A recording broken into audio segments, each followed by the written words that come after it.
Bienvenue à toutes et à tous, je suis Marius, j'espère que vous allez bien.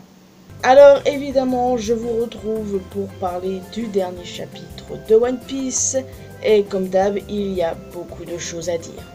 Mais avant ça, petite information, si vous êtes passé à côté, il n'y aura pas de chapitre cette semaine.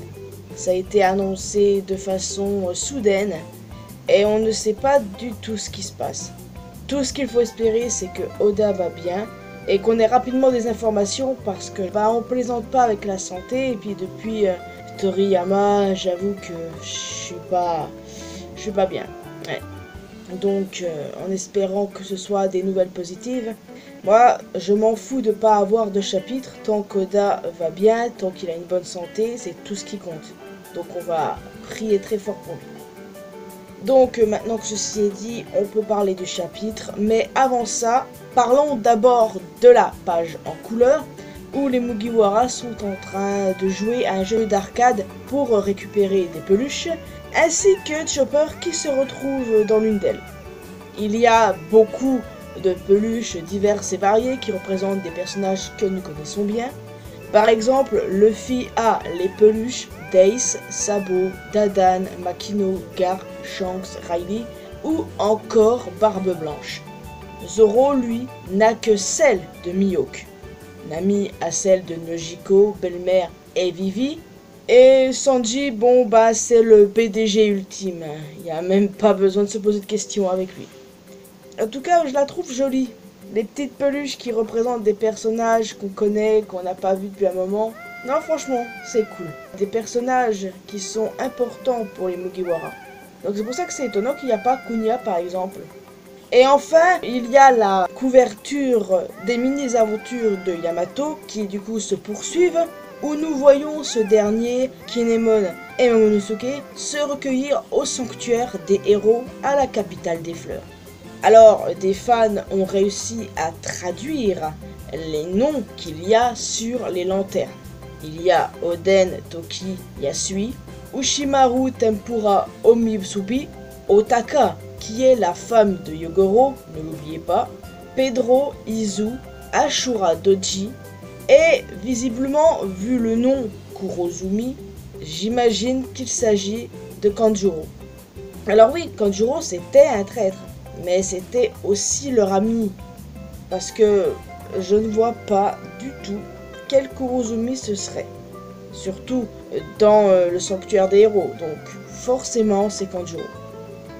Et enfin la dernière ligne, bon, on n'en sait rien. Donc maintenant que ceci est dit, on peut maintenant passer au chapitre. Pendant que les nobles mondiaux sont évacués de God Valley, Roger recherche Shaki, Gar cherche Roger, et Xebec cherche désespérément sa famille. Nous apprenons que la femme de Xebec se nomme Eris, ce qui est intéressant. En effet, dans la mythologie grecque, Eris est la déesse de la discorde.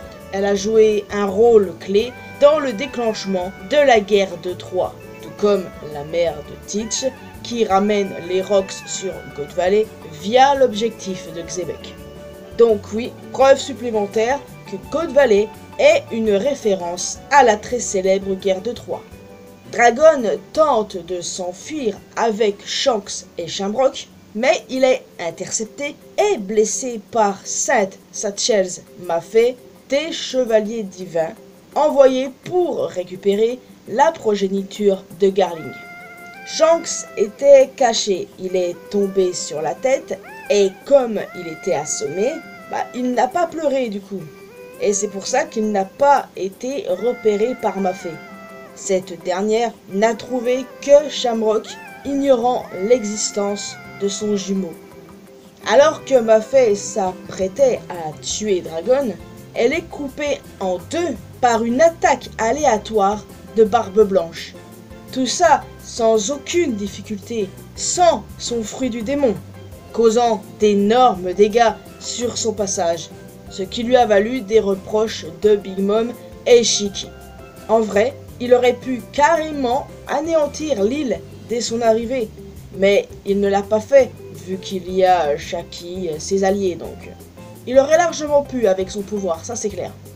Donc, Dragon continue de fuir avec Shanks tout en évitant Barbe Blanche et Big Mom qui retrouvent Shiki et Kaido, puis sont pris en embuscade par des pirates hostiles qui tentent de s'emparer de leur tête. Les quatre éliminent de façon badass leurs assaillants, tandis que Maffei, désemparé, s'enfuit avec Shamrock. Visiblement, tous les chevaliers divins sont immortels, ce qui n'est pas surprenant. Garp retrouve et attaque Barbe Blanche, Big Mom et Kaido, qui s'enfuient, non pas parce qu'ils ont peur, mais parce qu'ils ne sont pas là pour ça. Ils ont une mission bien précise. Arrêtez de sous-estimer Garp, les amis. Arrêtez. Mais ne croyez pas que les autres ont eu peur. Hein. C'est clairement pas le cas. Et puis l'attaque de Big Mom qui ne fait absolument rien à Garp.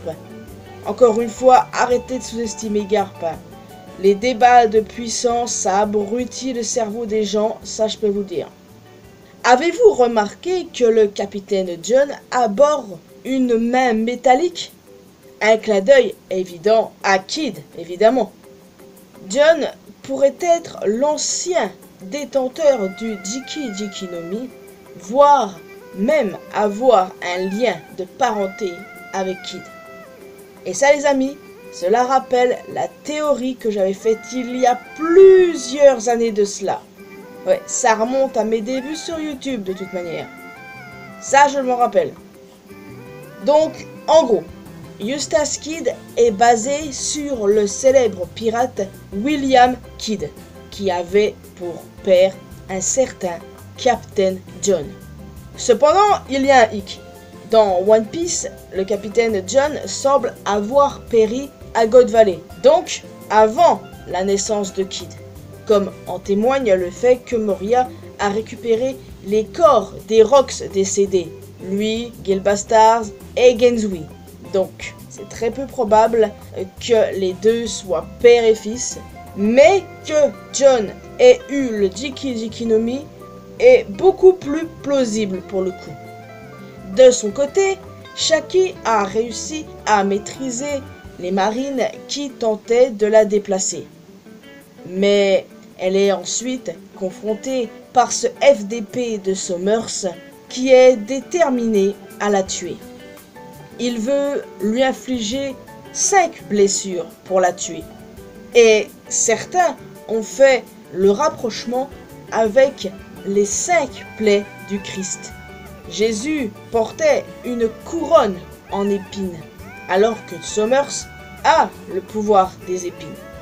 Le bouc taillé de Sommers a une forme de crucifix. Et, en plus de ça, son nom de famille, Shepard, qui signifie berger, renforce cette symbolique religieuse. Donc, les gens qui essayent encore d'ignorer que le christianisme est présent dans One Piece, là il y a un gros problème. Genre, One Piece c'est politique, c'est religieux, je veux dire, à partir de là, si tu doutes encore de ça, ben, what the fuck, qu'est-ce qu'il faut de plus? Enfin, toujours est-il que Rayleigh est arrivé juste à temps pour sauver la femme qu'il aime en neutralisant cet horrible personnage. Ils sont tellement adorables. Et derrière Roger et Gavan qui pleurent. Magnifique. Donc, maintenant que Shaki est sauvé, les pirates de Roger annoncent qu'ils vont battre en retraite. Mais alors, pourquoi Roger et Garp se sont alliés? Roger n'est pas intéressé par Xebec. Pareil pour Garp, vu que c'est Roger qui l'intéresse, et pourtant il savait que Xebec était également présent. Alors, qu'est-ce qui a pu pousser Roger et Garp à s'unir pour vaincre Xebec? Ma réponse est simple, Imu. On sait que Gonko est sur place, et il est possible qu'elle ait, possédée par Imu bien sûr, utilisé le Domi Reversi sur Xebec. Probablement un Xebec désemparé qui vient découvrir le corps de sa femme ou que sais-je. C'est ce que j'ai déjà dit il y a plusieurs semaines de cela. Je ne sais pas si je l'ai dit en vidéo, donc ça va être difficile pour vous de me croire. Mais bon, j'avais envisagé cette possibilité et je pense que c'est plausible. Le demi-reversi, ça peut clairement être la raison. Donc un Xebec fou furieux qui se fait avoir de cette façon, et Garp et Roger qui sont obligés de s'allier pour le vaincre, ça paraît extrêmement plausible parce qu'il s'est forcément passé un truc. Parce que aucun des deux ne s'intéressait à Xebec, hein, clairement. Donc là, Garp déterminé à choper Roger s'allie avec lui pour battre Xebec. Donc c'est clairement passé un truc très gros. Et j'ai hâte de découvrir ça. Et je vous avouerai que je ne suis pas prête de dire au revoir à Xebec. Xebec, c'est vraiment un personnage incroyable et ça va me faire bizarre quand on va retourner au présent, je vous le dis tout de suite. Pour venir à bout d'un gars comme Xebec, c'est forcément passé un truc gros et honnêtement, j'ai très hâte. Donc voilà les amis, j'espère que vous avez apprécié cette vidéo. Alors n'hésitez pas à me laisser un commentaire. Que va-t-il se passer avec Xebec selon vous? Pourquoi, dans quelles circonstances Garp et Roger se sont alliés? Je le redis, c'est forcément passé un truc de dingue. Et j'ai hâte de voir la suite. Mais bon, il va falloir attendre car, comme je l'ai dit en début de vidéo, il n'y a pas de chapitre cette semaine. Croise les doigts pour que la santé d'Oda soit bonne. Hein. Et puis voilà, c'est ça qui est ça. Donc en plus d'un commentaire, n'hésitez pas à laisser un petit pouce bleu, ça fait toujours plaisir. Vous pouvez me retrouver sur mes réseaux sociaux, les liens sont bien évidemment dans la description. N'oubliez pas de laisser un commentaire, des questions pour ma vidéo FAQ. La vidéo précédente, les amis, j'insiste bien là-dessus. Posez-moi les questions que vous voulez, etc. Puisque je sors la FAQ vendredi. Donc voilà. Abonnez-vous à cette chaîne ainsi qu'à ma chaîne secondaire pour qu'on puisse se retrouver dans une prochaine vidéo. Bye bye.